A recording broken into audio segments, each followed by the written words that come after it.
Hey, good morning. How is everybody? Is everybody having their coffee yet? Hello, hello. Good morning. You knew I couldn't resist. You're right. Am I bald? I am bald, yes. I'm a baller. I like to think I'm a baller. Getting ready for coffee? It's time.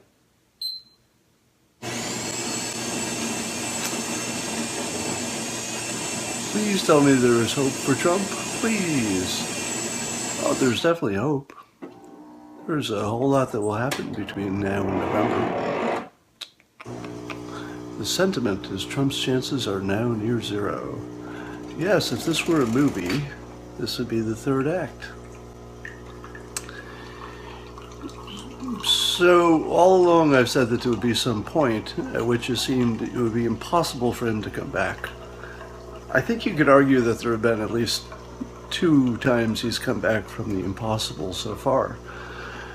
Once was just winning, I suppose, winning the nomination. But the other time was when the KKK thing came out, and he was accused of not denouncing them quickly enough. And I think everybody said, "My God, he's dead now." He said that. So there have been a number of times that he's been completely dead, and this is another one of them.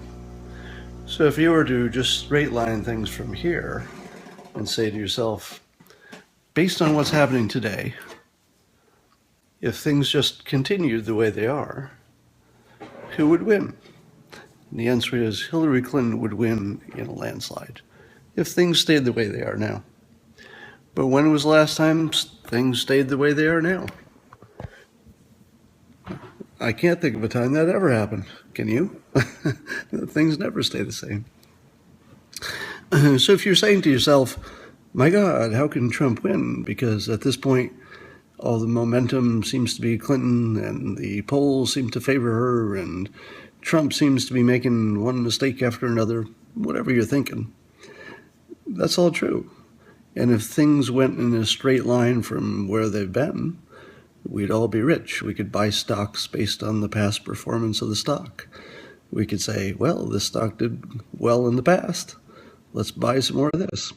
But we know from many years of investing that people aren't that smart, and we're not that good at seeing the future, and past performance doesn't indicate anything. So if you're saying, hey, the last month or so has been all Clinton, you'd be right. And if nothing changed, Clinton would win in a landslide. But things always change. So now that doesn't mean that things will change in the direction of Trump winning in a landslide, but it does mean things always change. Shkreli's comment about Parkinson's, I give that 0 credibility. He's not a doctor. But in terms of persuasion, it was good. Breitbart broke Reuters rigging poll story a week ago yesterday. Are you abandoning your prediction? No, I'm keeping my prediction. Because, so my prediction goes like this. Trump is the better natural persuader. Clinton has many other advantages, including the mainstream media lining up on her side, and really just about everything you could have for, a kind of mainstream politician. She has pretty much all the advantages. She's got the money, the everything. And at this point, I think she's got professional persuaders who have waded in and moved her from a 2D game to a 3D game, so that she and Trump are just both playing pure persuasion at this point. So she has all of those tools. The only thing that Trump has is a killer instinct, probably a pretty big desire to win. I don't know that for sure, but I assume he has a big desire to win because it sure looks like it. And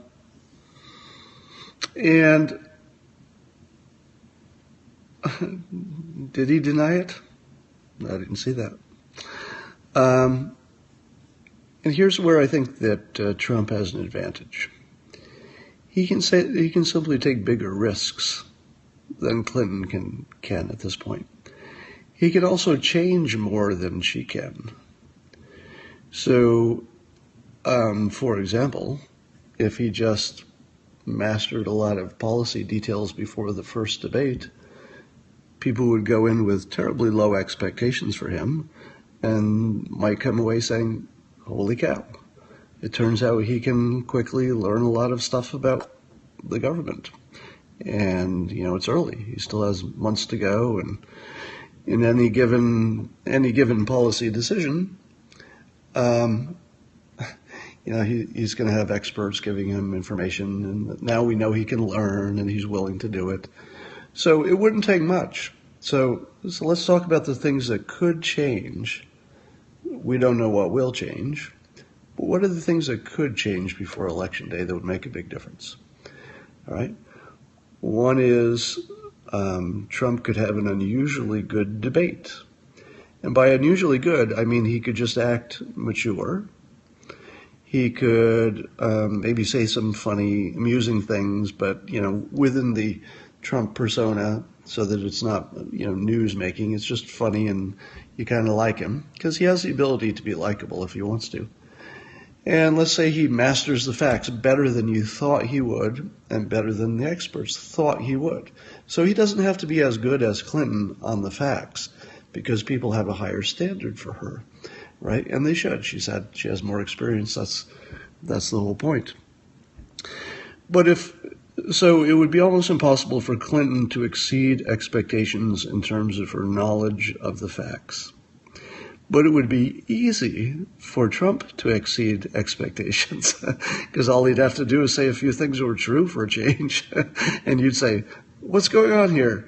Those facts seem accurate and everybody seems to agree with them. And our fact checkers are baffled because they have nothing to do today. So how easy would it be for Trump to exceed expectations if that's what he wanted to do? If he just closed the doors and said, study me up on all these policy details that I need. So that could happen. Now, if I had to guess, I would say that probably won't happen. My guess is that won't happen. But it could happen. There's nothing that would prevent it from happening, right? He would simply have to want to do it. I don't think there's anything else that could stop that from happening. It's just Trump saying, hey, I think I'll just win this thing by studying hard before the first debate. Think about it. That's all it would fucking take. He would just have to want to study up, get some good experts, do a lot of practice. He would just have to want to. Do you think he's not smart enough to be able to master enough facts to fool the public in a debate? He might not be an expert after studying up for a debate. He won't be an expert, but he could fool the public. He could put out a bunch of facts that the fact checkers look at and say, hey, yeah, these are pretty good. He could do that. He's got access to the same facts as the fact checkers. And so, he can make his point simply by choosing the facts that he presents. He doesn't have to present false facts. He can simply cherry pick them. And that won't give the fact checkers anything to do, because the fact checkers are not so much about did you put things in proper context. They're about, is it true? So let's imagine one of the many things that Trump could do to change something in a big way is simply study for the... It's funny when I say it because it's actually so easy. Simply study for the first debate and just act like he wants to win it. He could do that. Nothing to stop him. I don't think he will, but he could. All right. Here's another thing that could happen. Could be that Hillary's rumored health problems are real. All right. Both these candidates are at an age where if you were to take any 3-month period in their life, there's a pretty good chance something's going to happen health-wise. And whether or not that thing is real or imagined, at this point, people are primed to look for it because it's a headline now. People are looking for it. So imagine that Hillary Clinton doesn't release details about her her health. I think she's produced some letters that are a little bit vague, as candidates like to do. But let's say she follows tradition and doesn't release details, medical records. We don't have them, and then something happens. And let's say it's not even that big. Let's say she faints. All right. At that age, with that schedule, in the hot sun, dehydrated, you're up all night, the stress, a million things can happen. And at that age, frankly, you don't have to be a doctor to look at her weight and Trump's as well and say these people are not at the height of fitness. And at their age, there's a sort of a ceiling on how healthy they could be. So one thing that could happen, and again, I'm not predicting this is going to happen, necessarily, but she could have a minor health problem that is construed by the public as signs of a more major one. All right, so and that could change the result. Another thing that could happen is a terror attack. Some people have suggested that ISIS really wants Donald Trump to win, so ISIS will plan their attacks to sway the American public. I don't think ISIS is thinking that. I think ISIS is trying to attack wherever they can, whenever they can, and if they make a story about it, if there's a way to make a story about it, that's great, but they're just attacking whatever they can, whenever they can. However, if those attacks are big and headline grabbing in between now and November, that could sway something. So that could certainly happen. Trump could also take advantage of a WikiLeaks. So there's some WikiLeaks that we haven't seen yet, apparently. Now, people are saying, why are they saving them? Why not put out all those leaks all at once? Are we saving those WikiLeaks because those are the good ones? And my answer is that probably there's no WikiLeaks that is terribly damaging. And if I had to predict, I would say there is nothing in any of the future WikiLeaks that would be worse than anything we've seen, which has so far, in my opinion, been nothing. Because almost everything that we think we see in those WikiLeaks is just confirmation bias and overinterpretation and almost pure hallucination that there's anything important in there. The one example I'll give you is the much ado about CNN's producer talking to a Clinton surrogate, I guess, and negotiating what the questions will be when interviewed. And what people don't know is that that's just standard practice, and they would do it for a Trump surrogate. It's just how they make good television. But people don't know that. And so that turns into, my God, the mainstream media is on the side of Clinton. And the other leaks are the same thing. It's a bigger deal about nothing. So what are the odds that there's a real WikiLeaks out there that's really going to make a difference to the election? I think the odds are low, all right, as in less than 50%. But that doesn't mean it won't change the election. I just don't think it will be real, meaning that it could be yet another thing that will be overinterpreted or misinterpreted or just plain out hallucinated to be more important than it is. Because if it were real and if it were important, you probably would have already seen it. Can you think of any really good reason that they would still be waiting at this point? You might have waited until after the nomination, but I'm not buying the WikiLeaks people are so clever they're waiting to the last minute. I mean, if you imagine that Russia is in on it and Russia wants Trump, maybe.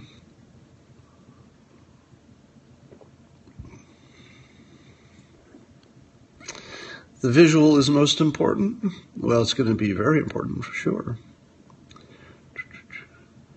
What can you do to combat the mainstream media? Well, Trump was able to basically control the mainstream media early on because he was newsworthy. And if he's newsworthy, they just have to cover him. So being newsworthy is the primary thing he can do, and that sucks attention away from the other things. But beyond that, he just has to be relatively gaffe-free for a little while, because if he just doesn't say things that invite criticism, they don't have as much to work with. Yeah, so I've given you several ways that the trend can change. The current trend is that Hillary would win in a landslide if nothing changed. All right, she's got a lead in the polls, which I think is real at this point. Even if the polls are rigged, they're not rigged this much, I would imagine. And I do think there's a hidden Trump supporter thing, a shy Trump supporter, which I suppose you could call a fourth reason that something big could change.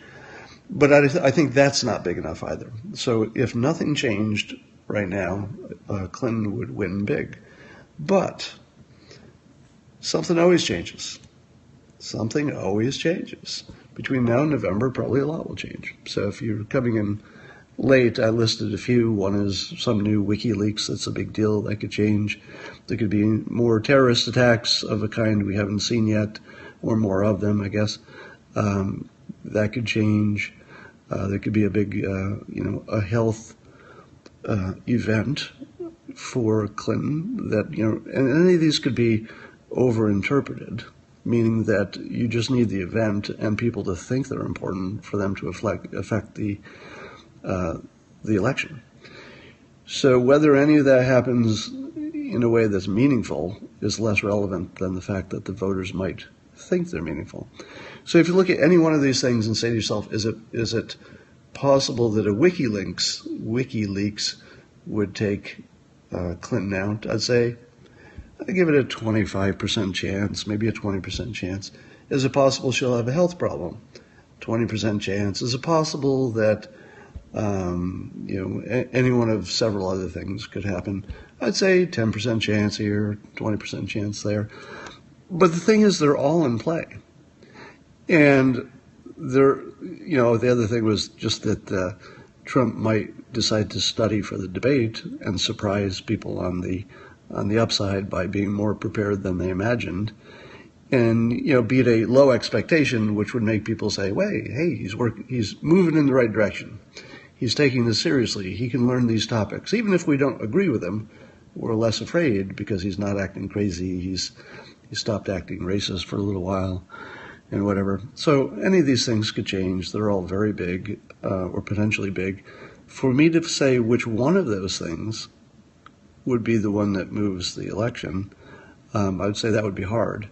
But it's easy to say there will be big things that happen, at least in terms of how people interpret them, between now and November. So, yes, I'm going to stick with my prediction of Trump winning it all in a landslide. Because I think the surprises, if you were to add them up, what are the things likely to surprise? There aren't a lot of surprises on the Trump side. He's been largely eviscerated already. Trump University is probably exactly what you think it is, and so on and so on. So I don't think there are any surprises on the Trump side, but there are probably more surprises on the Clinton side.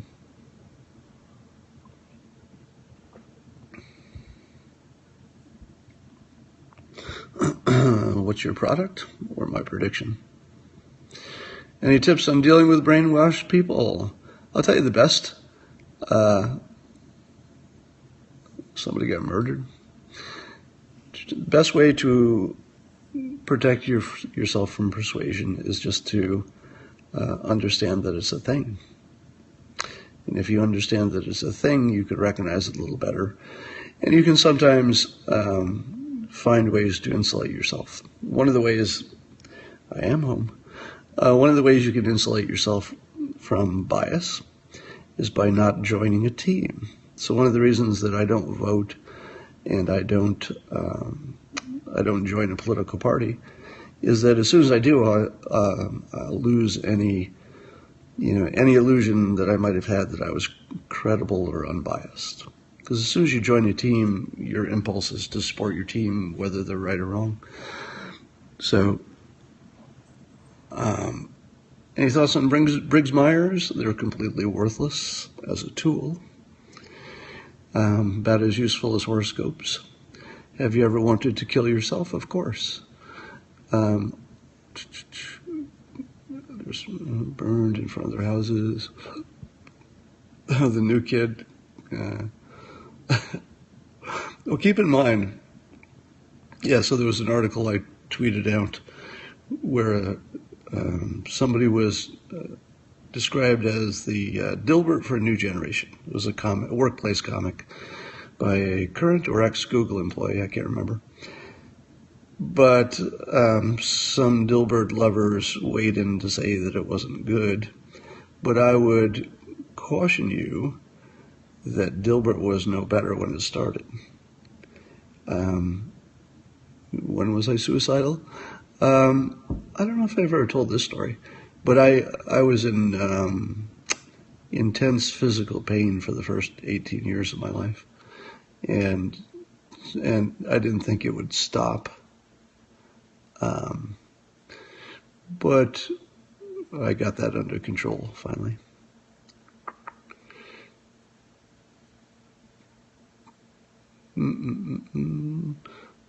Person with the least skeletons wins. No, I don't even know if it's the number of skeletons. It's just how well the other side can exploit them. What's the difference between being biased and brainwashed? Well, brainwash means somebody's doing it to you, and bias means you might have done it to yourself. So if you join a political party, you're biasing yourself. Once you get there, it's easier for them to brainwash you, but there's a slight difference just based on who's doing it. I am unmarried. I have a girlfriend. Natural remedy for pain? Coffee? Did you know that? Coffee is actually a way to reduce pain. So is weed, so is Advil, so is a lot of stuff. The Android app, it's in testing right now. I just don't have an Android to test it on. I just got back from vacation and can't wait to try it out. So yes, very soon. Is internet addiction real? It's totally real, and it's absolutely damaging. It's been a big problem in my personal life, not my own addiction, but the addiction of others. So yes, it's a big fucking problem, and I don't think it's nearly as recognized as it needs to be. How will we be newsworthy and gaffe-free? I think he just needs to want to, really. Are all examples of brainwashing? Yeah, by the time you're a member of a political party, you've sort of volunteered to be brainwashed. Not with that explicit thought, but that's essentially what has happened. Yeah, I'm a little addicted to Twitter. Yeah, at least Twitter is arguably a business tool in my case. Makes you jealous. How could that happen? My teeth look whiter than they are. They are white because they're veneers. I've got a good dentist. But they look even whiter on camera.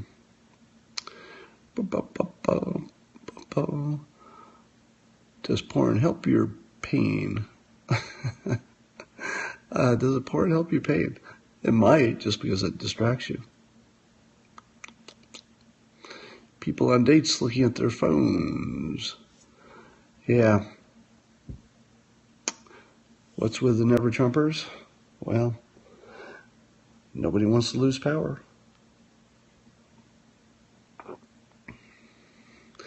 So does anybody have any questions? How does it feel to be rich? Way better than poor. I've done both. I've tried poor. Now I've tried rich. I'm here to tell you, one of those is way better. Where's the Trump third act? Well, if it doesn't happen soon, I'd say October-ish. He's probably in trouble. How bad were my teeth before? Average. Average of somebody who didn't have braces, meaning that they were yellower and less straight. Brainwashed and social conditioning. Well, it's who's doing the brainwashing, I guess. Is it society or is it, a political party? I haven't watched those videos. Favorite movies? I'm really down on movies. Movies are I don't think movies are really, they don't work in 2016. They're just too long. How far ahead am I in Dilbert? Well, not at all. What was a new thing I picked up in Cialdini's book? I'm gonna leave that for his book because it's not published yet, and you should read it from him. Yeah, I usually do this, but today I'm doing this. What do you do in your free time? I do this. Oh yeah, I love Star Trek. There's a new one now, right? Actually, Star Trek would be on the very short list of movies that I would enjoy watching. Yeah, Influence is a great book. Any advice for becoming rich? Read my book. How to Fail at Almost Everything and Still Win Big. Or just Google my name, it'll come up.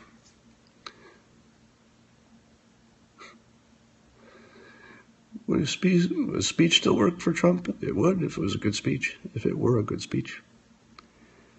But why were you in pain? Intestinal problems.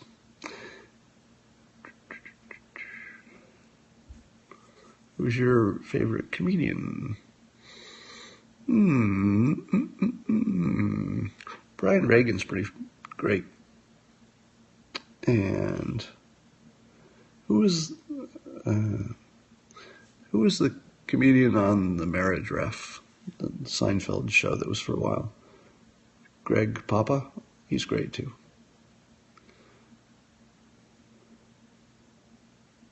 Making the most money as you can. Well, there will be trade-offs when making the most money isn't going to be the best choice, I suppose.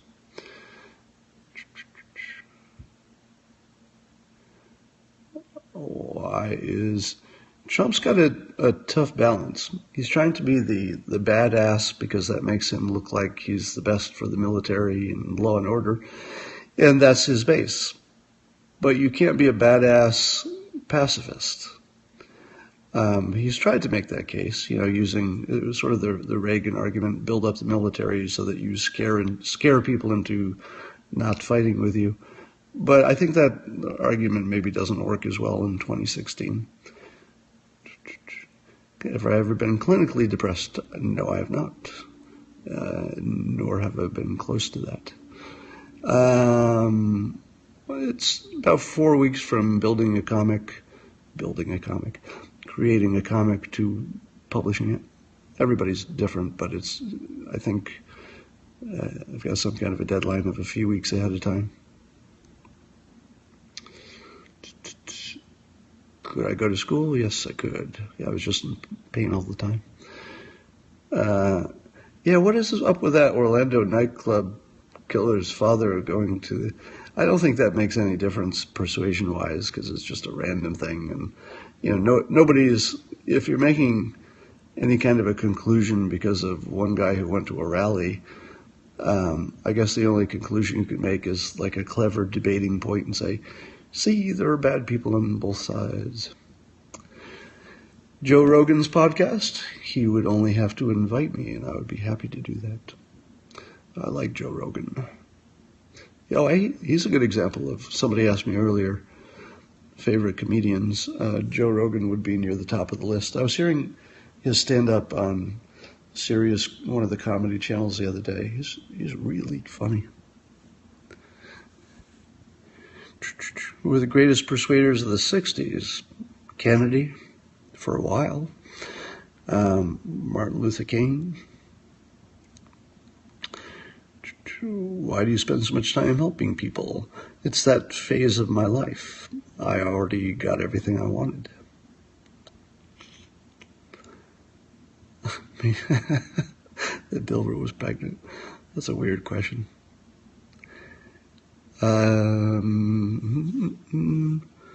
Patrice O'Neill, not really familiar. Am I the Scott Adams? I'm one of them. Are Americans more susceptible? That would be a good question. That's not impossible. But my first instinct is that everybody's probably pretty similar. But there may in fact be cultural differences. There might be something that society has primed you for. If you grew up someplace that makes you more or less susceptible to persuasion. I suppose that's possible, but my guess is people are largely the same. Still trying to interview Trump. I'm not putting any effort into it because I got a lot to do, but wouldn't that be an interesting interview? And I would add that to the list of things that would change an election. If you're looking for something that could quickly change an election, me interviewing Donald Trump in an extended form, like a podcast forum or on YouTube or something where, I'm not worried about breaking for a commercial and, it's just straight through. Something like that could change the election because nobody really asked them the right questions. And I think I could get, barely trying, I think I could ask better questions than the media's because I would focus on the persuasion and I would focus on, are you really scary? I would talk about, what in your past would lead us to believe you would be scary. Have you ever been in a fight, for example? Do you think that we should talk tough and, try to be pacifists? There's ways that you could ask the question so that he could give an answer that wouldn't be scary. Now, the risk here is that I would be influencing an election. And why should I do that? Because I'm not any smarter than you are in terms of, I could ask him about what he's reading to make him an influencer. Actually, I'd be very interested in that. I'd love to know about his early influences and where he learned his technique. I don't read Christopher Hitchens. I know who he is. I've seen him on TV. Has Trump persuaded you of what? I don't share the political views of either candidate. Do you prefer a poll? A poll for what? Are there any investors in your company? So far, me and an Australian company has invested. I'll tell you their names later when the product is ready for more attention. Do that interview. Well, it's not up to me. Political poll. Are political polls persuasive? Is that what you're asking? I don't know the context of that question. Called her a monster the other day. Monster isn't a persuasive word. Why do some hearts show up as cameras? That is indicating that someone is taking a screen grab of what you're seeing right now. Now, if you're asking me why someone would take a screen picture of this, I would have to say that's very confusing.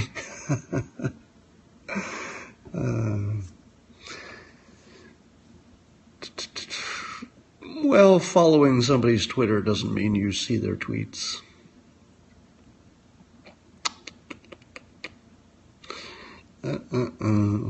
What is preferable, fascism or Hillaryism?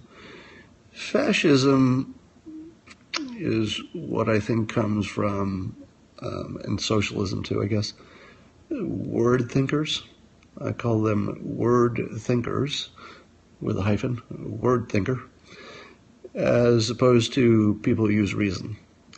So a word thinker is someone who says, I'm going to pick a definition and then I'm going to make everything fit into it. So something either is or is not a conservative, something is or is not socialism. That's not thinking. That's just forcing things into definitions. There's nothing there that looks like thinking or reason or anything. but people think it is. It feels like they're thinking. It's like a substitute for thinking.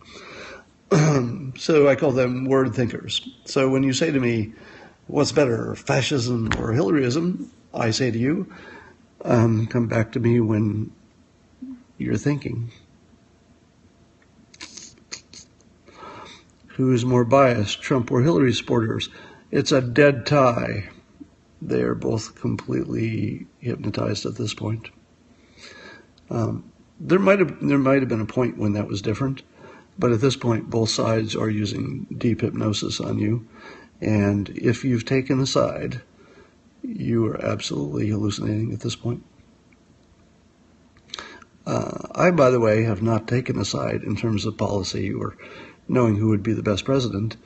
I have endorsed Hillary Clinton, but that's for my personal safety because that keeps the Trump haters from getting violent against me. And by the way, I'm completely serious about that, and I'm completely serious that endorsing her works because my death threats kind of trailed off at about then. And by death threats, I mean the indirect ones as well as direct ones. Could Ivanka be a good candidate? You know, everybody looks like a good candidate until they start talking.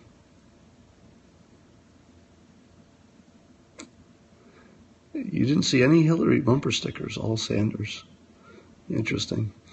But that doesn't mean anything. That might just mean they didn't make bumper stickers. Hillary wins 0 riots. Trump supporter attacked. Yeah, it seems to me the Trump supporters have been unusually non-violent for a long time. And you don't see that happening. Am I scared of dying? I'm not scared of being dead. But nobody looks forward to that, that last period. Are you addicted to caffeine? Yes. Are engineers good persuaders? They might be good at persuading other engineers. Have you admired any political figures? Yeah, I liked, you might hate this, but I liked Al Gore. I still like Al Gore. Because I think he's probably the most principled politician who came out of the normal political world. So whether or not you believe in his talks about climate change, it's a principled stand. What do I think of democracy? Well, looks like we're going to try it. I'm hoping. We've never really tried democracy. We of course are a republic, and as a republic, we're kind of a puppet republic at this point. The people who control the parties essentially control who you vote for, control what the policies are, control the flow of money. So we've never tried a democracy, but social media has created sort of a shadow government, and I would argue that we're either there. We're very close to the point where direct public opinion will run the government. So I think we're close to or at a point where if social media said, I don't want a war over in this country, that the president just couldn't do it. I mean, they could order it and it could happen, but it would be political suicide, so it just wouldn't happen. So I think we're very close to mob rule in terms of majority rule. And I don't think it's dangerous because I think the majority will be a public majority, meaning that people have to support their opinion in public, which is what social media forces people to do somewhat. And when you do stuff in public, you can't signal that you're a racist or crazy. So there are things you could do if you have your own private police force and you're a dictator, but there are things you just can't do in an open society where the world can see you being a racist. So I think in a world where there's direct democracy influencing the government in such a way that the public is really running the government directly. I think in that world, people will be unusually socially kind because everybody's watching, all right? I already did an AMA, correct.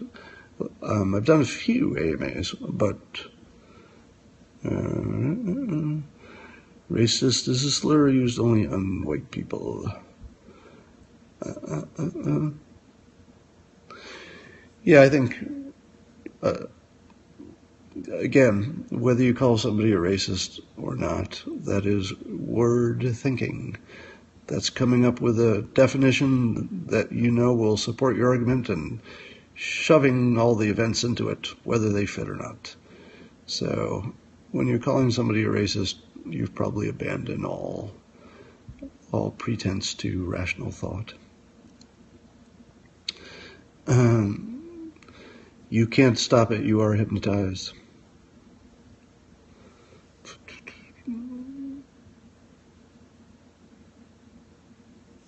Sure, I would certainly do another Reddit AMA. They would just have to ask. They might not be so happy this time, because if I do it any time now, I would be reporting that Trump is being slaughtered in the persuasion realm.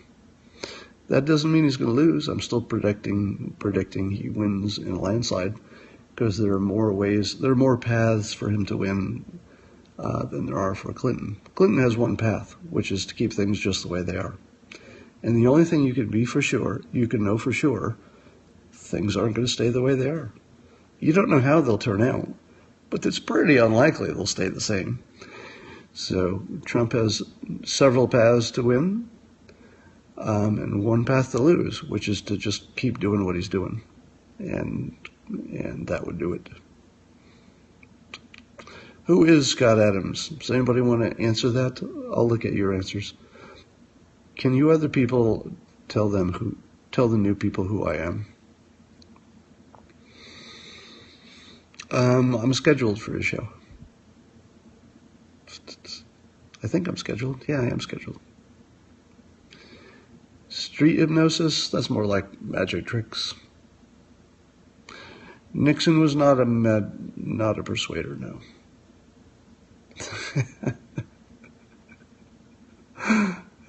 Exactly. I think you're all nailing it.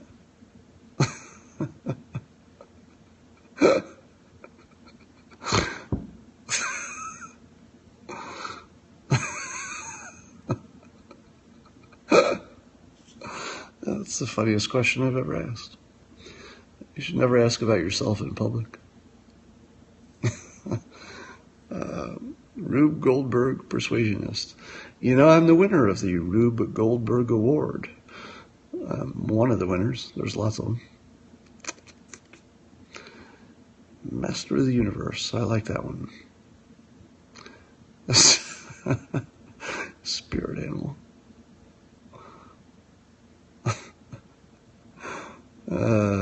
Yeah, come on over. All right, I'm going to go do something else right now. Does anybody have any cartoon ideas? I have to go write a cartoon or something.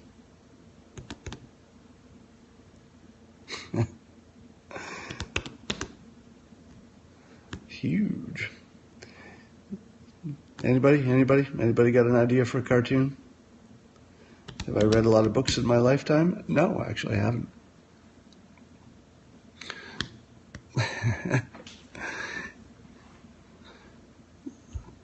Your teeth are perfect. Well, thank you.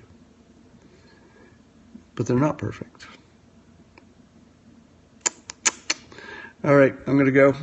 Take care.